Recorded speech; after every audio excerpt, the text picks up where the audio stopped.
Hello and welcome. In this video, we'll break down limitations of softmax and share its practical solutions to make it more robust. Let's get started. 1. Numerical instability. You all might know that softmax relies on exponential functions, which, in case of large positive inputs, can explode to infinity, termed as overflow. For example, trying to calculate e to the power of 1000 will cause overflow, and in case of large negative inputs, vanish to zero, which is called as underflow. For example, trying to calculate e to the power of minus 1000 will cause underflow. Now that we understand the issue of numerical instability in the softmax function, how can we solve it? The solution lies in a technique called numerical stabilization, where we subtract the maximum logit value from each logit before applying the exponentiation. Mathematical representation of softmax function will then look like this. This approach prevents extremely large or small exponentiated values, reducing the risk of overflow or underflow during computation. This simple trick keeps numbers manageable and is built into frameworks like PyTorch and TensorFlow. Let's explain numerical instability with an example. Assume we have these logits generated by a neural network. Apply softmax without numerical stabilization, and calculating the exponentials of these large logits will lead to overflow problem. To prevent this, we apply softmax with numerical stabilization. The first step is to subtract the maximum logit, in this case 1002, from each logit using the formula. This results in a new set of logits that are smaller and numerically safer. When we apply the softmax function to these adjusted values, the calculations remain stable and no overflow occurs. 2. Sensitivity to outliers. In case of this limitation, a single large logit can dominate softmax, pushing the probabilities of all other classes close to zero. For instance, logits like 1000, 1, 1 are transformed into 1, 0, 0, effectively eliminating any distinction between the smaller values and resulting in a loss of meaningful information.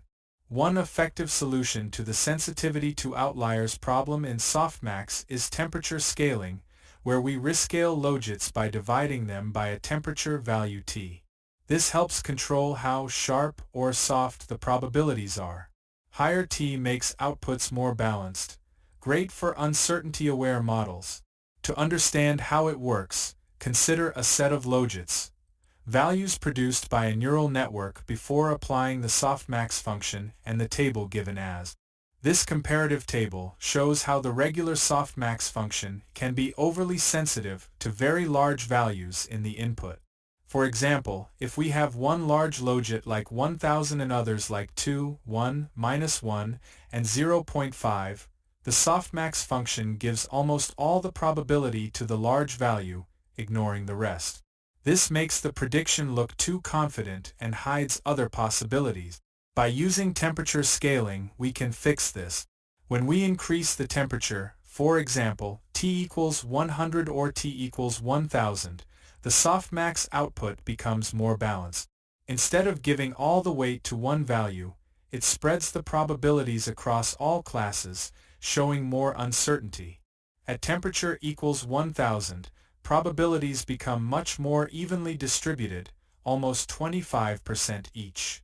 In short, temperature helps control how confident softmax should be, which is very helpful when dealing with outliers or unclear data.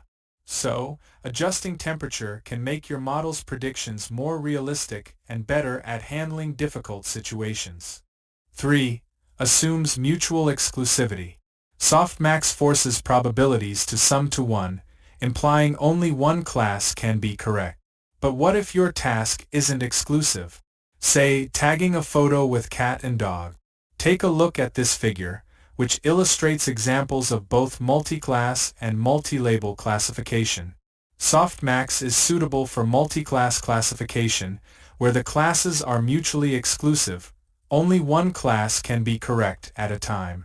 In contrast, sigmoid activation is used for multi-label classification, where multiple classes can be correct simultaneously. This raises an important question. How do we overcome the limitation of softmax in multi-label scenarios? The solution is to use sigmoid. It treats each class independently, allowing multiple high-probability labels. 4. Computationally expensive. Softmax is considered computationally expensive, especially when applied to a large number of classes, due to the exponentiation and normalization steps involved. Let's illustrate this with a simple example comparing softmax to sigmoid function. Suppose your model produces 1000 logit. Maybe like this. You will perform 3 steps to compute softmax probabilities just to compute one prediction.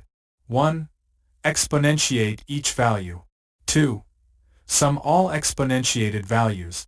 3. Divide each exponentiated value by the total sum. It means each forward pass involves 1000 exponentiation operations, 1 sum, 1000 divisions. In contrast, a sigmoid function used for binary or multi-label classification requires only a single exponentiation and division per output neuron, as shown by this equation.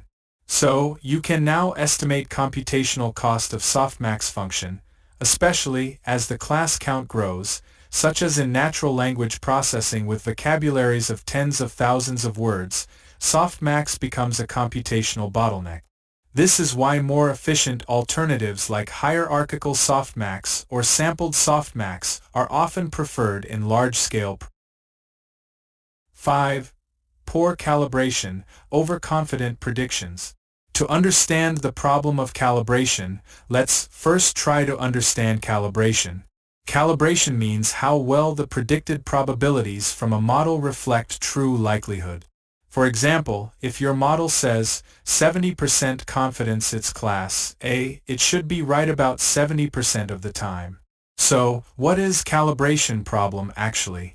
The calibration problem occurs when the softmax function outputs probabilities that are too confident compared to the actual likelihood of being correct. For example, the model might predict 99% confidence for a class, even though the true probability of that class being correct is much lower. This happens because it's trained to maximize the correct class probability via cross-entropy loss, or real-world data often has ambiguity, but softmax doesn't naturally reflect this uncertainty. This table shows an example of the softmax calibration problem using a set of logits 10, 2, 1. After applying the softmax function, the output probabilities become heavily skewed, approximately 0.999 for the first class and extremely small values, 0.0003 and 0.0001 for the second and third classes, respectively. Although the difference between logits 10 and 2 is not massive in some contexts, softmax exaggerates this difference and assigns almost all the confidence to the first class. This demonstrates how softmax can produce overconfident predictions even when the model might not be truly certain, highlighting the miscalibration issue. The calibration problem can be resolved using temperature scaling technique, as discussed in point 2 of the same video. 6. Gradient saturation problem. When one logit becomes significantly larger than the others, such as in the example 1000-1, the softmax function outputs a probability distribution that is almost one-hot, meaning nearly all the probability mass is assigned to the largest logit, close to 1, while the others receive values close to 0. As a result, during backpropagation, the gradients for the non-dominant classes become extremely small, which means the model stops learning effectively from those classes. This phenomenon is known as gradient saturation. It slows down the training process and can lead to poor generalization, as the network becomes overconfident and fails to update weights meaningfully for alternative classes. Several techniques can help mitigate the gradient saturation problem in softmax. One effective approach is logit regularization or weight decay, which discourages the network from producing extremely large logits, thus preventing sharp and overconfident softmax output.